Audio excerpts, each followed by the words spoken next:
Naranasan nyo na ba sa buhay yung sobrang hirap ka na? Sobrang lungkot mo at sobrang gulong-gulo ka na wala ka ng ibang maisip kung hindi yung sumigaw na lang.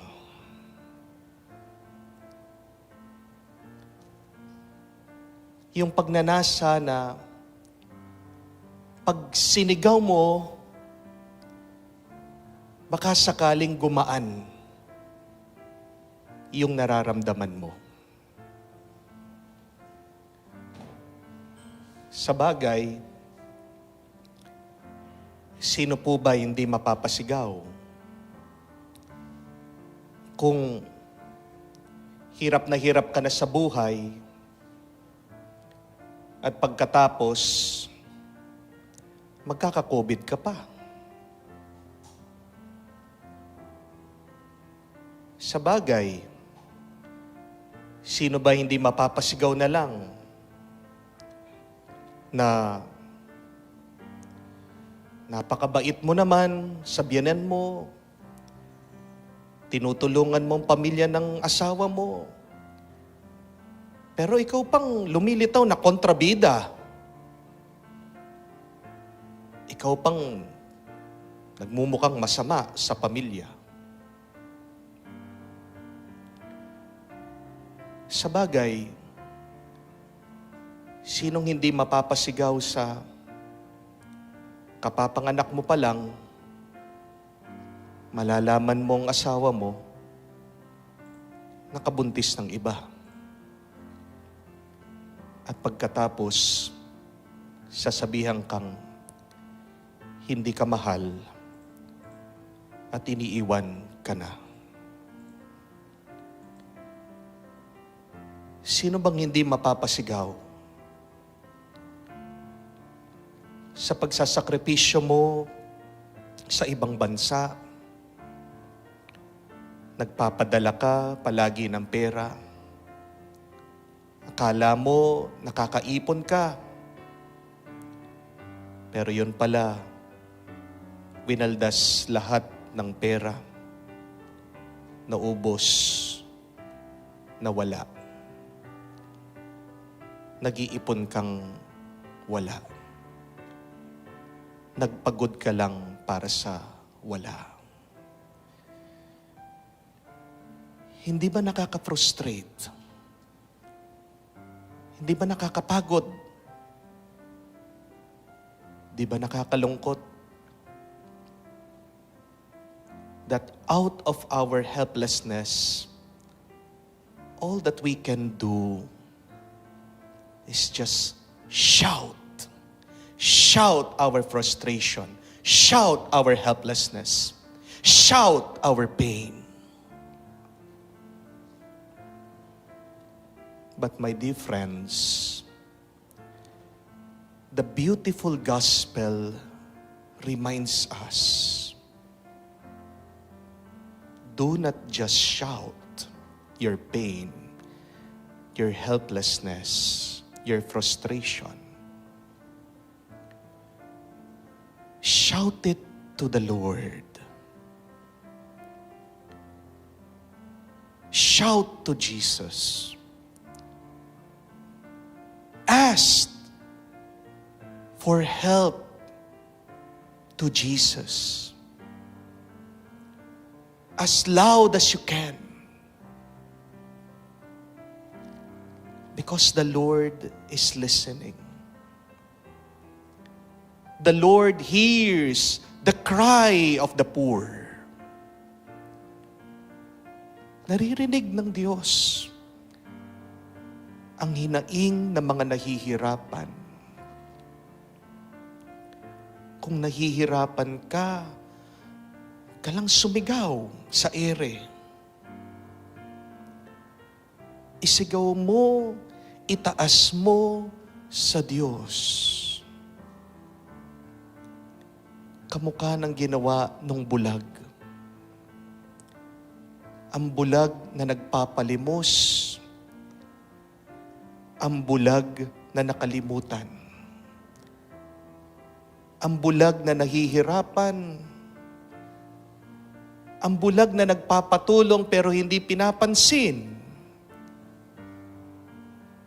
Ang bulag na pinatahimik at nagmukha pang masama. Hindi siya tumigil sa pagsigaw. Hindi siya tumigil sa paghingi ng tulong. Do not stop asking help from the Lord. Gaano pa kabigat, gaano pa kasakit, continue asking for help. But this is the reminder. It is not the shout of the blind man that saved him. It is his faith. His salvation started with asking for help. And yet, it finished and was completed by his great faith. Nung sabi ni Jesus, your faith has saved you. Nagumpisa sa paghingi ng tulong at natapos dahil sa kanyang malalim na kasalpantayanan, malalim na pananampalataya. We can cry all we want. We can shout our helplessness and frustration. Pwede mong isigaw, pwede kang magwala. But you cannot be helped if you do not have faith. Walang kwentang paghingi mo ng tulong kung hindi ka naniniwala na ikaw ay tutulungan. Walang kwentang pagsigaw mo ng tulong kung hindi ka nagtitiwala sa Diyos. My dear friends, mga kaibigan, alam ko po napakarami sa atin. Napakaraming problemang hinaharap. Hindi lang isa, hindi lang dalawa, patong-patong nanggagaling sa napakaraming direksyon. Do not forget these two things. Ask for help from the Lord. Sumigaw ka ng tulong sa Kanya, pero huwag mong kalimutan, magtiwala ka. Magtiwala ka. Dahil dyan sa tiwalang yan, magmumula ang iyong kaligtasan. Let us ask also the prayers of the saints, lalong-lalo na po si San Alberto Magno, na tayo ay tulungan, manatili, nananalangin, nagpapatulong at nagtitiwala sa Diyos. Amen. Kung mahal mo ako, dapat alam mong kailangan ko kahit na hindi ko sabihin. Pinaniniwalaan niyo po ba yon? O baka nasabi niyo na ba yon sa iba? If you truly love me, then you should know what I need, even if I do not tell it to you. Kung mahal ka ng asawa mo, dapat alam niya kung kailang kapagod, kailang kagutom. Kung kilala mo ang iyong anak, dapat alam mo kung kailan siya depressed, kung kailan siya malungkot, kung kailan siya nangangailangan ng tulong. Kung mahal mo ang best friend mo, dapat alam mo kung kailan meron siyang problema. Totoo po ba talaga yon? That if you really love a person, then you should know the needs of that person, even if that person does not tell it to you. Sa totoo lang po, ito po ay isang patibong. Isa pong alamat ito. Mga kapatid, pag meron tayong kailangan nating sabihin sa iba. Bakit? Kasi tandaan niyo po, hindi tayo manghuhula. Amen? Kahit na mahal mo ang isang tao, kung hindi mo sasabihin sa kanya ang iyong pangangailangan, hindi niya mahuhulaan kung ano talaga ang kailangan mo. Pero tandaan niyo din po, wala tayong Bluetooth sa ating isip. Wala tayong antena sa ating mga utak.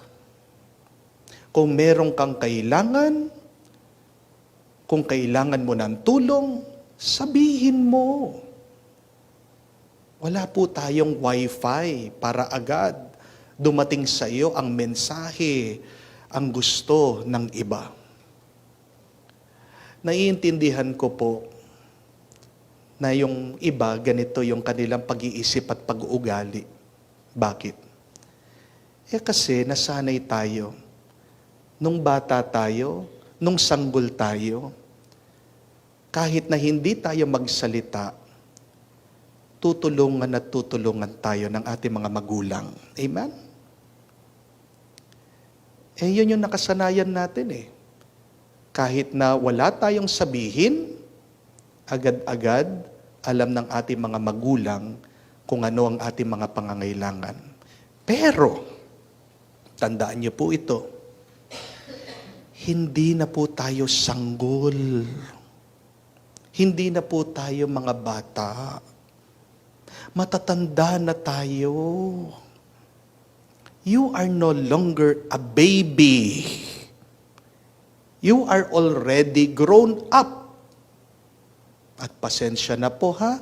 Reminder, some of you are already old. Tatandaan nyo na. Marunong na kayong magsalita. Gamitin niyo po ang inyong mga salita. Dahil kung hindi mo sasabihin, hindi mauunawaan ng iba. If you want people to understand you, then speak up. Tingnan niyo po sa ating ebanghelyo. Ang Panginoon, nakakabasa ng isip at puso. Alam naman yung pangangailangan nating lahat Hindi po ba? Pero bakit hindi po binibigay agad-agad ng Diyos yung ating pangangailangan, yung ating gusto? Kasi hinihintay niya na humiling tayo. Kaya nga po, itong tatay ng bata na may sakit at malapit ng mamatay, hindi siya nag-atubili na lumapit sa Panginoon, nagpatulong, sabi, Panginoon, sumama ka sa akin. Paggalingin niyo po yung aking anak na may sakit. Tingnan niyo pong detalyeng ito, ha? Yung Panginoon, nandito po sa Cana, Galilee. Yung may sakit nasa Capernaum. Alam niyo po ba kung gaano kalayo yun? Yung Cana papunta po sa Capernaum.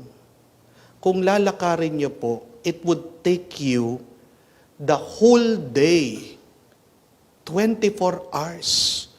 Napakalayo. Nire-request niya sa Diyos, pero hindi siya nahiya kasi naniniwala siya na tutulungan siya ng Panginoon. Tingnan niyo naman po kung anong ginawa ng Diyos. Hindi siya sumama. Pero sinabi lang niya, dun sa salita niya, agad gumaling yung bata. May kapangyarihan ang ating mga salita. May kapangyarihan ang salita ng Diyos. At kung tayo'y hihiling sa Diyos, tayo'y pagbibigyan niya. Kung sasabihin mo sa Diyos sa panalangin at lalong-lalo na kung ikaw ay nagtitiwala, naniniwala, ipagkakalob sa iyo ng Diyos.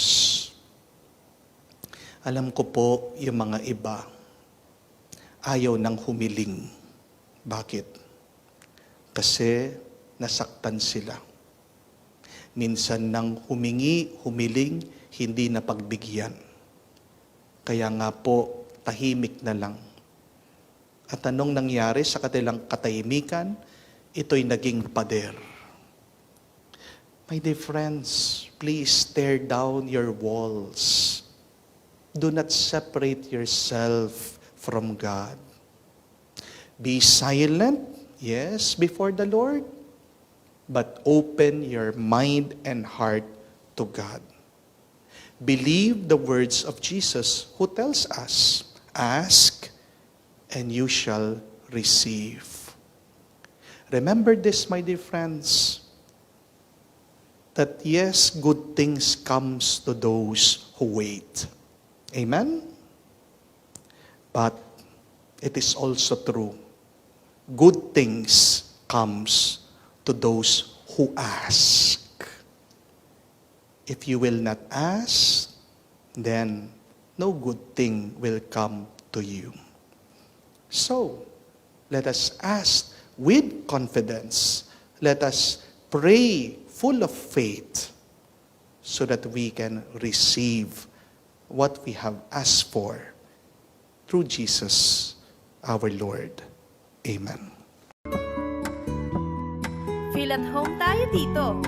Enjoy life at Bright FM 91.9. Friends tayo.